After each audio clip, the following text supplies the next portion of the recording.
ஆண்டவர் இன்றைக்கு நம்மளோடு கூட பேசுகிற வசனம் மார்க் 7வது அதிகாரம் 20 முதல் 23வது வசனம்.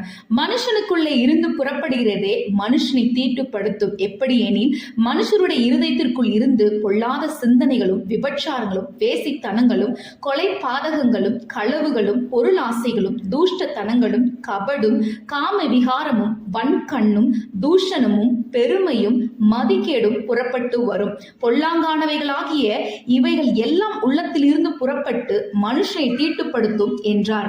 இந்த வேத பகுதியில சொல்லப்பட்டதை போல வெளியரங்கமான நம்ம வாழ்க்கை பரிசுத்தமா அனுதினம் ஜெபித்து வேதத்தை வாசித்து ஆலயத்துக்கு போய் அப்படிப்பட்ட ஒரு சுபாவத்தை உள்ளவர்களா இருந்தாலும் நம் இருதயத்தை இன்றைக்கு நம்ம சோதித்து அறியணும். நம்ம இருதயத்துல இருந்து புறப்படுகிற காரியங்கள் பரிசுத்தமா இருக்குதா, இல்ல இந்த வசனத்தில் சொல்லப்பட்ட காரியங்கள் நம்ம இருதயத்துல இருந்து புறப்பட்டு கபடுள்ளதா இருக்குதா அப்படின்னு நம்மளை நாமே நிதானித்து அறிந்து ஆண்டவரிடத்தில் மனம் திரும்பணும்.